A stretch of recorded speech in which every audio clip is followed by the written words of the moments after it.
عافية ربنا هب لنا من أزواجنا وذرياتنا قرة أعين واجعلنا للمتقين إماما ربنا آتنا في الدنيا حسنة وفي الآخرة حسنة وقنا عذاب النار. Bismillahirrahmanirrahim. Assalamualaikum warahmatullahi wabarakatuh. Salawat dan salam semoga terus tercurahkan kepada junjungan kami Nabi Muhammad Sallallahu Alaihi Wasallam beserta keluarga dan sahabatnya, sebanyak solawat yang diucapkan orang-orang terdahulu dan kemudian, dan sebanyak ciptaan yang ada di langit sampai hari kiamat. Allahumma sholli ala Sayyidina Muhammad wa ala ali Sayyidina Muhammad fil awalin wal akhirin wa fil mala'il ala illa yaumiddin. Syukur alhamdulillah kita masih berjumpa di channel ini. Semoga saudaraku semuanya senantiasa dalam keridhaan Allah, dalam pertolongan Allah, dan dalam perlindungan Allah. Sahabat beriman yang dirahmati Allah, mungkin kita pernah berpikir dan bertanya kepada diri kita sendiri, mengapa hidup selalu kesulitan, rezeki selalu sangat jauh, seolah hidup ini tak pernah berpihak kepada kita.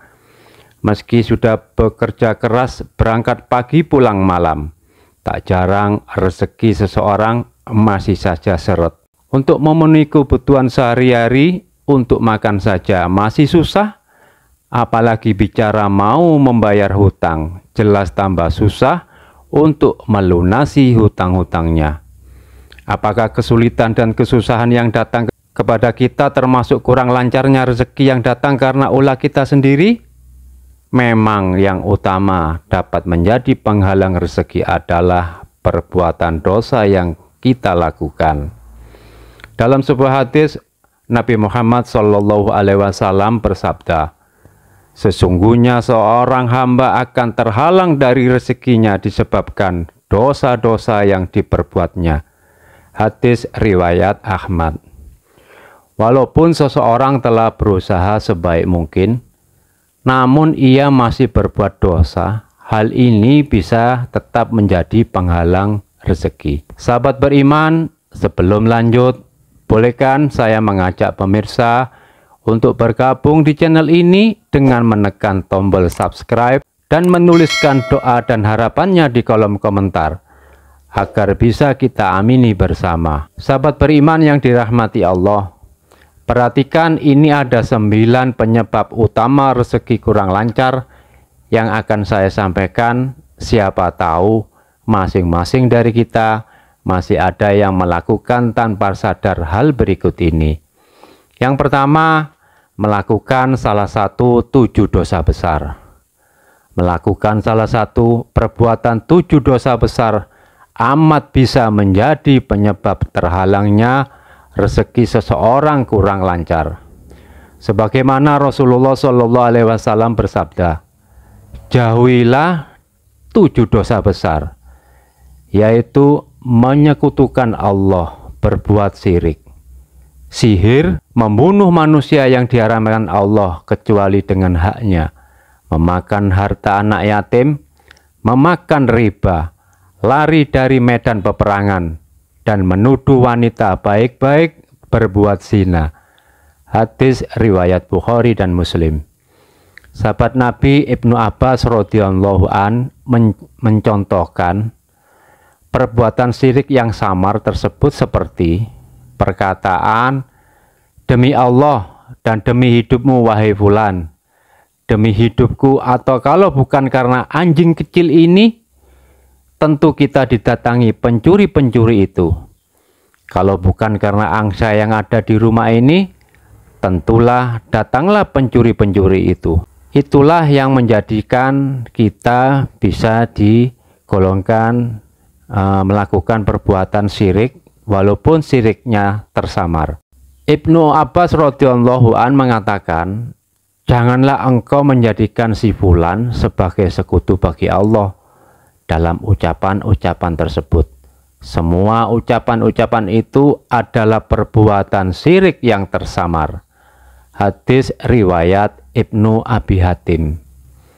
Kemudian yang jelas Allah dan Rasulnya melarang kita, yaitu mendekati riba. paling sering kita lakukan dalam memenuhi kebutuhan hidupnya tanpa disadari kita terlibat riba, melakukan pinjaman uang karena mendesak kepada pihak yang kurang tepat, masuk dalam sarang pinjaman online atau rentenir.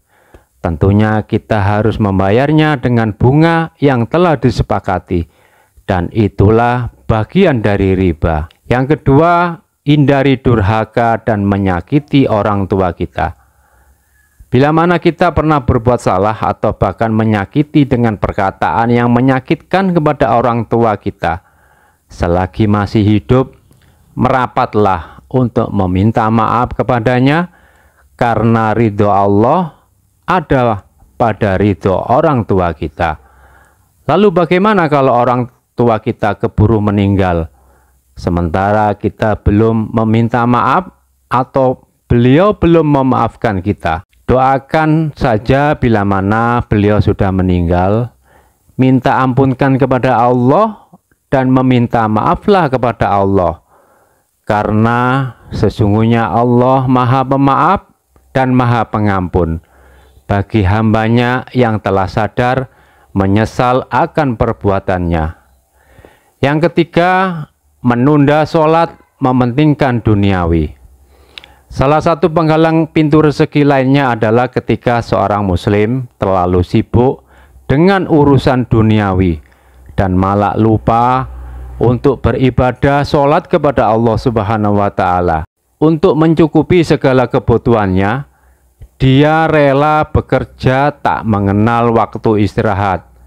Bahkan dia selalu mengakhiri ibadah sholatnya dan tidak ada kenikmatan di dalamnya. Jika seperti ini, bisa saja pintu rezekinya akan ditutup Allah Subhanahu wa Ta'ala. Meskipun kebutuhan-kebutuhan fisiknya terpenuhi, namun dia tidak akan mendapatkan rezeki batiniah, seperti perasaan tenang, tentram, dan selalu merasa kurang dan lain sebagainya. Yang keempat, hilang sifat tawakalnya. Orang yang hilang sifat tawakalnya tidak lagi percaya kepada Allah Subhanahu wa Ta'ala. Sebaliknya ia akan mencela, menyalahkan keadaan, sehingga rezeki bukannya semakin mudah didapat, melainkan pintunya malah akan tertutup. Orang yang beriman sudah seharusnya percaya dan tawakal kepada Allah Subhanahu wa Ta'ala, sebab Allah berfirman bahwa barang siapa yang bertawakal kepada Allah, niscaya Allah akan mencukupkan keperluannya. Surah At-Tolak ayat ketiga. Yang kelima, kurang rasa bersyukurnya. Kurangnya rasa syukur juga merupakan salah satu penghalang pintu rezeki. Hal ini terjadi apabila seseorang selalu merasa kurang puas dengan hasil dan rezeki yang sudah Allah Subhanahu wa Ta'ala berikan. Allah mengingatkan, dan ingatlah ketika Tuhanmu memaklumkan, sesungguhnya jika kamu bersyukur, niscaya aku akan menambah nikmat kepadamu. Tetapi jika kamu mengingkari nikmatku, maka pasti azabku sangat berat. Surah Ibrahim ayat ke-7.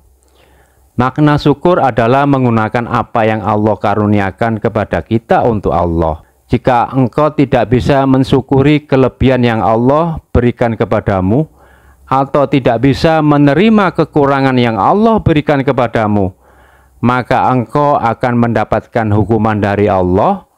Ini yang menjadi sebab rezekimu akan kurang lancar. Yang keenam, tidak mau berinfak dan berzakat. Penyebab terhalangnya rezeki selanjutnya adalah tidak suka berinfak dan berzakat. Orang yang masuk kategori ini berpikir mengeluarkan uang infak atau zakat untuk orang lain akan menjadikan dirinya miskin. Padahal jelas Allah berfirman dalam surah Al-Baqarah ayat 245. Siapakah yang mau memberikan pinjaman yang baik kepada Allah? Dia akan melipat gandakan pembayaran atas pinjaman itu baginya berkali-kali lipat. Allah menyempitkan dan melampangkan rezeki. Kepadanya lah kamu dikembalikan. Yang ketujuh, suka berbohong dan berlaku sombong. Berbohong dianggap sebagai tindakan yang sangat buruk dalam Islam dan tidak disukai oleh Allah. Oleh sebab itu, ayat-ayat Al-Quran dan hadis memberikan pengajaran yang kuat tentang konsekuensinya negatif dari berbohong, serta mengingatkan umat muslim untuk selalu berbicara jujur dalam setiap situasi. Allah mengancam orang yang berbohong dengan firman-Nya di surah Al-Baqarah ayat ke-10. Dalam hati mereka ada penyakit, lalu Allah menambahkan penyakit itu, dan mereka mendapatkan azab yang pedih karena mereka berdusta. Dan orang tersebut berperilaku sombong bisa menjadi satu penyebab terhalangnya rezeki seorang muslim. Para nabi terdahulu seperti Nabi Musa bahkan sampai pernah meminta perlindungan dari Allah atas sifat sombong itu. Dan Musa berkata, sesungguhnya aku berlindung kepada Tuhanku dan Tuhanmu dari setiap orang yang menyombongkan diri yang tidak beriman kepada hari perhitungan. Surah Ghafir ayat 27.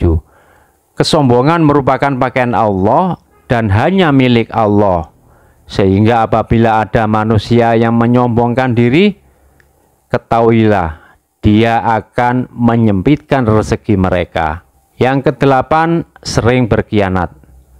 Berkhianat terhadap amanah termasuk penyebab penghalang rezeki yang paling besar, karena ini bisa membuat Allah menutup pintu ridhonya. Allah Subhanahu wa Ta'ala telah memperingatkan agar tidak berlaku khianat seperti yang di surah Al-Anfal ayat ke-27 yang artinya, wahai orang-orang yang beriman, janganlah kamu mengkhianati Allah dan Rasul, dan juga janganlah kamu mengkhianati amanah yang dipercayakan kepadamu, sedang kamu mengetahui. Yang terakhir, yang kesembilan, gemar sekali meminum khamr. Penyebab terakhir terhalangnya pintu rezeki adalah gemar meminum khamr. Padahal jelas Allah Subhanahu wa Ta'ala mengharamkan khamr dan segala minuman yang memabukkan.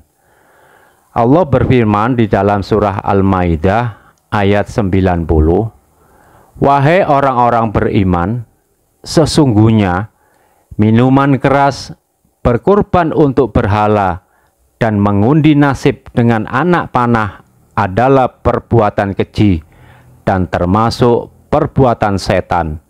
Maka jauhilah perbuatan-perbuatan itu agar kamu beruntung. Sahabat beriman yang dirahmati Allah, itulah 9 penyebab utama terhalangnya rezeki yang bisa menyebabkan rezeki kita kurang lancar, sehingga sangat sulit datang kepada kita. Mulai sekarang kita lakukan dengan berangsur-angsur menuju kebaikan, menghindari apa yang dilarang agama, tak kalah masih pingin agar rezeki selalu lancar tanpa halangan datang mengucur deras kepada keluarga kita. Wallahu a'lam bishawab. Demikian yang bisa saya bagikan, semoga bermanfaat bagi kita semua. Wassalamualaikum warahmatullahi wabarakatuh.